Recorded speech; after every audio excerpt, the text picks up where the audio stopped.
Now we will be starting with another circuit in which there will be only a capacitor attached to a EMF source of alternating current. Okay, so now we have got such a kind of connections. We have got an alternating source, along with it we have connected an capacitor. It is known as a pure capacitive circuit. What it is known as? Pure capacitive circuit. Okay, so what is actually happening in it? Again we are going to apply Kirchhoff law in this circuit. ठीक है, इस circuit में हम लोग Kirchhoff की law apply करेंगे. जो EMF है आगे बढ़े आगे माइनस, यहाँ पर जो भी आपका चार्ज, आपको पता है कि चार्ज जो किसी कैपेसिटर के अलोंग होता है वो CV के बराबर होता है. ठीक है, तो यानी कि वोल्टेज जो होगा वो Q/C के बराबर होगा. ये तो सिंपल सी बात है ना. यहाँ पर वोल्टेज जो है वो EMF है. ठीक है, तो E माइनस यहाँ पर जो भी वोल्टेज ड्रॉप हुआ होगा वो V लिख लें आप. उससे बेहतर है कि आप लिख लें Q/C. ओके, यहाँ से आप Q/C लिखेंगे तो वोल्टेज हो जाएगा दिस इक्वल टू 0. किरचॉफ की लॉ पूरी हो गई. उसको उधर ले जाते हैं तो EMF is equal to Q/C लिख लीजिए, या Q is equal to CV लिख लीजिए. अब जो इक्वेशन आई है इस इक्वेशन को आप डिफ्रेंशिएट कर दीजिए, दोनों ही साइड आप डिफ्रेंशिएट करिए इसको, तो ये हो जाएगी dQ/dt. ठीक है, कैपेसिटेंस वहाँ पर अगर आप दोनों को देखें तो यहाँ पर जो C है और V तो आपका पता है कि वोल्टेज आपका EMF होता है. तो चाहे तो आप वोल्टेज को आप वोल्टेज लिखें या वहाँ पर आप EMF लिख दें, चाहे तो आप इसको EMF लिख दें, क्योंकि यहाँ पर वोल्टेज को हम लोग EMF के टर्म्स में रिप्रेजेंट कर रहे हैं. ठीक है, इतनी बात समझ में आई. तो Q is equal to C. तो C और EMF जो भी है आपका, ये तो इंस्टेंटेनियस EMF है, इसको खोल के लिख लेंगे E0 sin ωt. लिख लिया. और चूँकि हमने डिफ्रेंशिएट किया था तो C ये चीज़ डिफ्रेंशिएट हुई होगी, यानी कि इस चीज़ को डिफ्रेंशिएट किया गया है. तो d/dt इसका जो हुआ होगा वो कितना आ गया होगा देख लीजिए.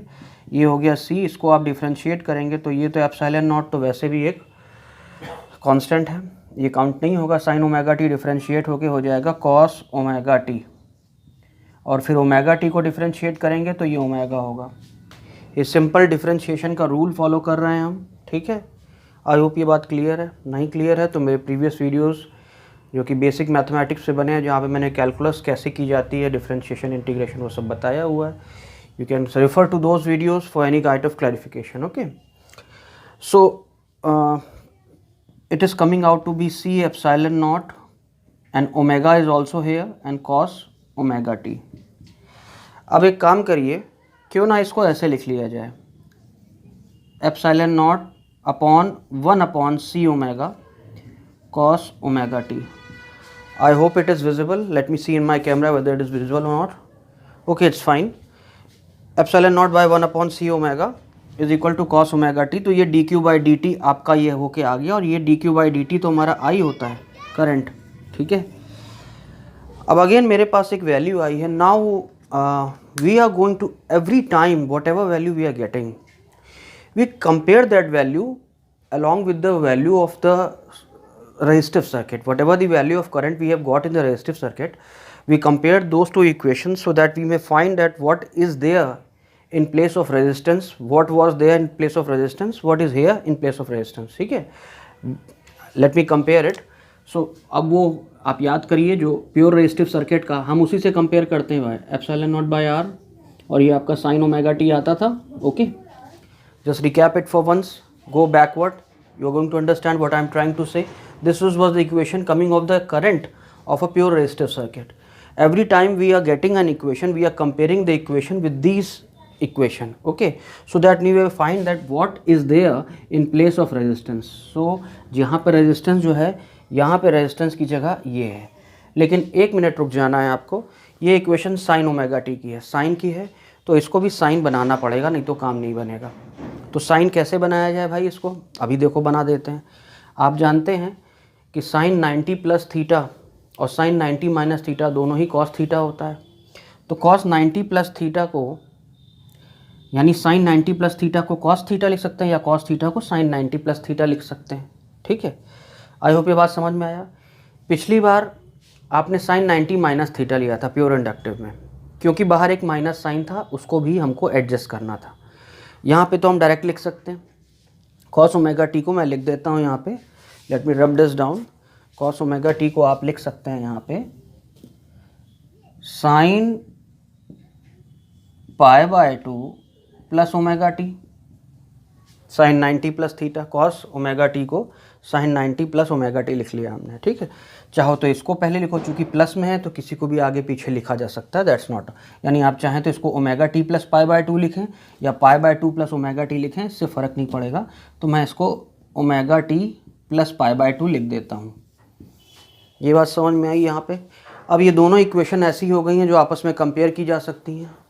As you see that both of these equation are comparable, both of the equation are is in the equation of sine wave, and here we have got resistance, here we have got such a kind of resistance. Again, as I told you in my previous videos, that inductor and capacitive are the circuits in which along with the resistance they are also having a special resistance due to magnetism, that is known as magnetic reactances. In that case it was inductive reactance, in this case it is capacitive reactance. ये वो resistance है जो capacitor अपनी magnetic property की, यानी कि उसमें जो मैग्नेटिज्म की वजह से जो एक प्रॉपर्टी आ रही है, वो जो मैग्नेटिज्म की वजह से रेजिस्टेंस दे रहा है, उस रेजिस्टेंस को कैपेसिटिव रिएक्टेंस कहते हैं, है ना। तो ये पूरी चीज़ हमारे इस सर्किट का रेजिस्टेंस है, या इसे हम कह दें ये कैपेसिटिव रिएक्टेंस है। इसको एक्स सी करके लिख सकते हैं और इसकी वैल्यू जो है 1 ओमेगा सी या सी ओमेगा है, ठीक है। ये आ गया हमारा सर्किट, कैपेसिटर का हमारे पास करंट का इक्वेशन आ गया। अब आप ज़रा गौर कीजिए, हमें पता है कि करंट जब प्योर रेजिस्टिव सर्किट था तो वो मुझे पता था। 1 मिनट के लिए मैं इससे ज़रा रब करता हूँ ताकि आगे की चीज़ें लिख सकें। I think you have noted down, if you have not just go back, pause the video and note down what ever you need to note. So when I was discussing a resistive circuit, then I told you that when I draw the phases of the two, we found that they were not having any kind of phase difference between them. What I was trying to say that in case of resistance, the current is actually available at the resistance as soon as you are going to switch on the current in the circuit. There won't be any kind of time lag between them. आप देख सकते हैं दोनों के phasor के बीच में कोई angle नहीं है, दोनों कोइंसाइड कर रहे हैं, ठीक है। ये दोनों फेज़र क्यों कोइंसाइड कर रहे हैं, आपको ये वैसे प्योर रेजिस्टेंस का है, तो ये मैं दिखाना चाहता हूँ कि करंट जो करंट है आपका, वो रजिस्टर के अक्रॉस फ्लो होता है। तो जो रजिस्टर के केस में जो वोल्टेज बनता है वहाँ पे, वो जो EMF register pure resistor circuit में बनता है, उस सर्किट में करंट और वोल्टेज एक फेज़ में होते हैं, यानी जैसे ही वोल्टेज अप्लाई करते हैं तुरंत करंट आता है। इंडक्टर में ऐसा नहीं था, आपने देखा था, अगर याद करें आप, जब ये प्योर रेजिस्टिव सर्किट का था, है ना, प्योर रेजिस्टिव सर्किट का था, याद करिए, जब मैंने थोड़ा सा रिकैप करवा रहा हूँ, जब मैंने प्योर इंडक्टिव बनाया था तो प्योर इंडक्टिव में मैंने आपको दिखाया था कि जो वोल्टेज से करंट था वो पीछे था, है ना। अगर ये वोल्टेज था या ये ईएमएफ था, ठीक है, मान लेते हैं ये ई नॉट मैक्सिमम वैल्यू है ईएमएफ की, तो आप देख रहे हैं कि इस वोल्टेज से 90 डिग्री पीछे था। क्यों, याद करिए, उसकी इक्वेशन जो आती थी, अगर आपको याद हो तो वो क्या थी, e naught upon omega L sine omega t minus pi by 2, ये इक्वेशन आती थी। ये प्योर इंडक्टिव की आई है, आप पीछे जाके देखिए वीडियो में, ये समझ में आएगा। तो ये इक्वेशन जो प्योर इंडक्टिव की आई थी, देख लीजिए, ये साइन ओमेगा टी अगर इसकी इक्वेशन में आता तो हम कहते एक फेस के अलॉन्ग है, यानी कि जो वोल्टेज है अगर वो, लेकिन यहाँ पर sign omega t minus pi by 2, क्योंकि ये पाई बाय 2 पीछे है, तो करंट आप देख सकते हैं कि पाई बाय 2 इस केस में पीछे, इसलिए इसकी इक्वेशन भी ऐसे ही बनी हुई है। इस इक्वेशन के हिसाब से ये फेज़र बना था। अब यहाँ पे ये चीज़ उल्टी है, यहाँ पर करंट वोल्टेज हमेशा इस फेज़ में होता है साइन ओमेगा टी। अब omega T plus pi by 2, इसका मतलब ये है कि जो करंट है वो वोल्टेज से पाई बाय 2 आगे है। करंट की इक्वेशन जो है, हमेशा याद रखिए कि वोल्टेज को हमने साइन ओमेगा टी, यानी ओमेगा टी उसका फेज़ माना हुआ है। और उसके आगे पीछे प्योर रेजिस्टिव में कोई फेज़ डिफरेंस नहीं था, प्योर इंडक्टिव में π/2 पीछे था, प्योर कैपेसिटिव में π/2 आगे है। यानी कि अब अगर हम प्योर कैपेसिटिव का फेज़र बनाएंगे, मैं ये रब कर दे रहा हूँ, ठीक है। और आगे बढ़ने से पहले मैं ज़रूर कहूँगा, प्लीज़ अगर अभी तक आपने अपने चैनल को, my channel Giza education, I am trying to make the part of whatever I need to teach. I mean, I'm trying to make it as simpler as possible for you so that you can find it very handy, very usable. So I do like that you should and if you really like the videos, I mean, it's quite needed that you should subscribe the channel and do press the bell icon so that every now and then, whenever I make some new informative videos for you, I should get informed and you should get informed as well at the same time. Okay, so that's quite needed. और ये तभी होगा जब आप channel को subscribe करेंगे, channel को like कर सकते हैं अगर आप, तो आप उसे शेयर भी करिए। आप शेयर करेंगे तो आपके साथ साथ और भी लोगों का भला होगा, है ना। देखिए, ये सब चीज़ें थोड़ी सी कॉम्प्लिकेटेड हैं और हर टीचर अपने अपने तरीके से बताता है। मैंने कोशिश किया है कि आप, एक बहुत ही हल्की सी छोटी सी कोशिश है कि ये चीज़ें आपके लिए आसान हो, जितनी आसान हो सकती हैं मैंने कोशिश की है कि उतनी ही आसान आपके लिए हो, ठीक है। आगे चलते हैं जल्दी से भाई, इसका फेज़र बना लेते हैं प्योर कैपेसिटिव सर्किट का। ये देखिए, ये तो एक्स और वाई एक्सिस है हमारी। हम अब की बार हमारा अगर वोल्टेज ये है, वोल्टेज को हम हमेशा ये वाली फेज़र से रिप्रेजेंट करते हैं। तो करंट हमारा π/2 आगे है, ठीक है, आप देख सकते हैं। अगर इससे हम करंट रिप्रेजेंट कर रहे हैं तो ये हमारा वोल्टेज है, या चाहें तो इसको EMF लिख लीजिए, ठीक है। तो सर्किट का करंट EMF आप देख सकते हैं आगे। अब अगर तुमको मैं ध्यान से दिखाऊं तो तुमको अब चीज़ें ध्यान से जो देखनी है, आई होप इतनी फेज़र वाली बात तो तुम्हें क्लियर हो गई है ना कि किसका फेज़र। अगर मैं एक ऐसा फिगर बनाता हूं और इस फिगर में मैं एक रेजिस्टेंस दे देता हूं, एक वोल्टेज में दे देता हूं जो अक्रॉस द रेजिस्टेंस होगा। तो ज़रा याद करिए, मैंने बताया था आपको कि करंट और वोल्टेज एक फेज़ में होते हैं अगर प्योर रेजिस्टिव सर्किट है, तो उनके बीच में कोई टाइम लैग नहीं होता, कोई फेज़ रेफरेंस नहीं होता। तो ऑब्वियस सी बात है कि करंट और वोल्टेज के टर्म्स में मैं जो बता रहा हूँ उसको ध्यान सुनो और फिर उसको एनालाइज करो जैसा मैं कह रहा हूँ। मैंने आपको पहले बताया प्योर रेजिस्टिव सर्किट में, मैं तीनों का फिर से फेज़र बना रहा हूँ आके। देखो, इस केस में प्योर रेजिस्टर में जब प्योर रेजिस्टिव सर्किट था, प्योर रेजिस्टिव सर्किट में दोनों सेम फेज़ में थे।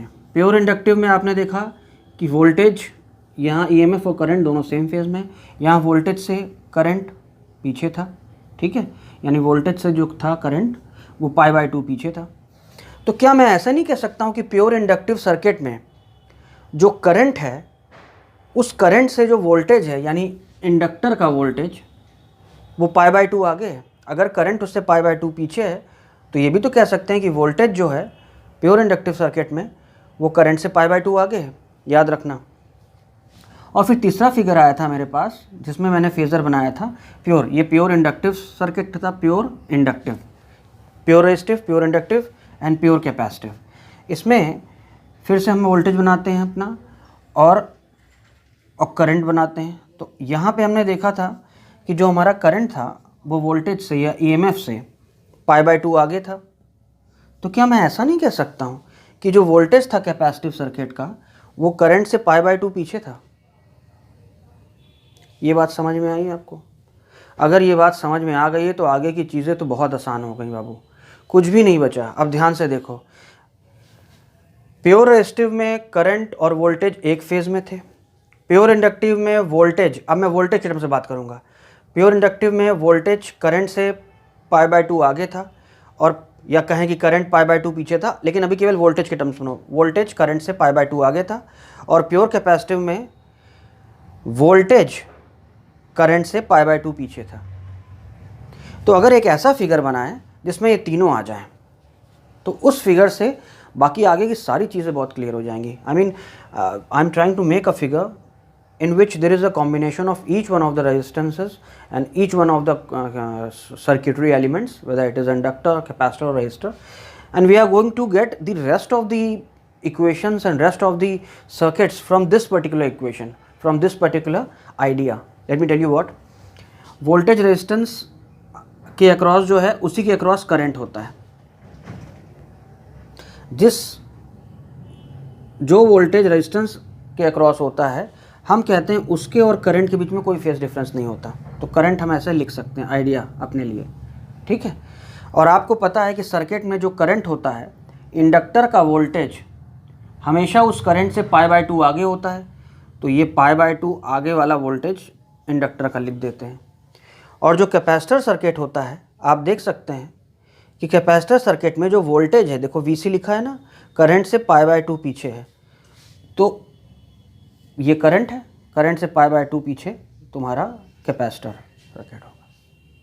ये बात समझ में आई तुमको? ये फिगर आगे आने वाले सारे फिगर का सार है, ठीक है. अगर ये फिगर तुमने अच्छे से समझ लिया है, इस फिगर को अच्छे से समझ लो, क्योंकि अगले पार्ट में मैं जो डिफरेंट सर्किट के कॉम्बिनेशन जब इस्तेमाल करूँगा तो यही फिगर बार बनाऊँगा और इसी सारी चीज़ बना दूँगा, ठीक है. इतनी चीज़ें नोट कीजिए.